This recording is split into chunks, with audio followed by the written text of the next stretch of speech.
Hello again and welcome back to the channel. This is Michael from TOEFLresources.com. Today's video, I have some very big news. The TOEFL iBT is changing in July. There are some really big changes, so let's get right to it. Here's what you gotta know. In July of this year, the TOEFL iBT will be shorter. You'll be able to take the entire test in less than 2 hours. There's going to be just 2 reading passages on this shorter test. There's going to be no unscored questions. There's going to be no independent writing question on this new test, but there will be a new short writing question. You want to know more about these changes? Keep watching. Let's kind of go through them one at a time. First of all, let's talk about the shorter test. Now, currently, the test takes about 3 hours to complete, and there's a 10-minute break in the middle. On the new version of the TOEFL iBT starting in July, the test will be about 2 hours long. I think the official number is something like 1 hour and 56 minutes, which means it will be the shortest of all the major English tests. It will be shorter than the IELTS, and it'll be shorter than the Pearson PTE test. And on this shorter version, there will be no break in the middle. How about the reading section of the new TOEFL iBT? Well, currently, you get 3 or 4 reading passages, which means you get 30 or 40 questions. And sometimes you get unscored questions in the reading section, experimental questions. Well, on the new version of the TOEFL iBT, starting in July, there will be just 2 reading passages on every test, and you'll have 20 questions in total, and you will never get unscored questions. How about the listening section? Well, currently, you get 3 or 4 lectures and 2 or 3 conversations, and some of the questions might be unscored. Well, on the new version of the TOEFL iBT, you'll get 3 lectures, 2 conversations, and no unscored questions.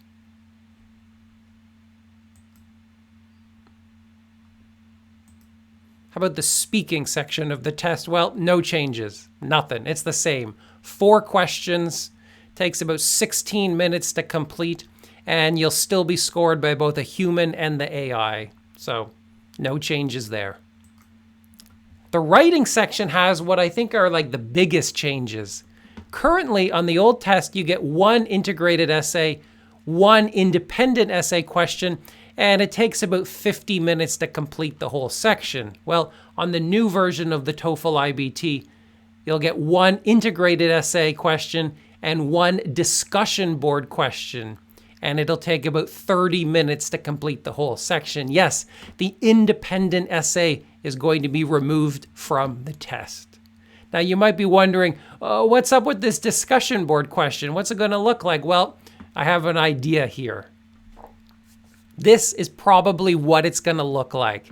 Now, you might recognize this from the TOEFL Essentials test, which has used this question for a couple years. Well, the discussion board question is going to come over from the TOEFL Essentials test into the TOEFL iBT test. And it's designed in a pretty standard way. You start by getting these instructions, which say that the professor is teaching a class on some subject, and then you get to read a question that he asks the class. After that, you read responses to that question from 2 students, and finally, your job as a test taker is to write your own response to that question. Now, we don't have a ton of samples, and yeah, this could change between now and July, but if you want to get an early start on this kind of question, check the link in the video description down below. I've actually created 10 practice questions you can use. Each one of them also contains a complete answer for you to study with, and it kind of has a little template you can use to put together your answers. So if you really want to get started preparing for this question, you've already got plenty of material to use. Now, before I wrap it up, I will mention a few more improvements which have me really excited. First up, the instructions given on the test will be streamlined. Now, if you've taken the TOEFL recently, you've probably noticed that the instructions at the beginning of each section are pretty long. They're pretty complicated. It takes a while to read them. Well, those instructions are going to be more concise. They're going to be shorter. And yes, the test will save time by having better and more concise instructions. Also, navigation during the test will be improved. That means the software of the test itself is going to be modernized. It's going to look cleaner. It's going to be easier to use, and it might even make your test taking more efficient. And finally, what I think is my favorite change is that the registration for the test is going to be improved. It's also going to be streamlined. It's going to be shorter. You'll have a more user-friendly experience when you register for the test. These days, it takes, 10 or 15 minutes to register for the test, and I think they're going to get that number down.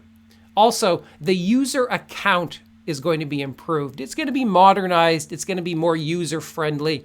It's going to hopefully give you the information that you need in a faster and more efficient way. I'm a big fan of customer experience and test taker experience. So these last changes, I'm actually more excited about them than I am, anything else. So I'm really excited for a good customer experience for people taking the TOEFL. Now you're probably asking when exactly can I take the new test? Well, it looks like July 26th is the day when the new test will start. That could change, obviously, but that's kind of what it looks like is the date for the new test. Now, you don't have to take my word for any of this, because on April 11th, you'll be able to read more information, much more information on the ETS website. So keep checking that website if you want to know more about this new version of the test.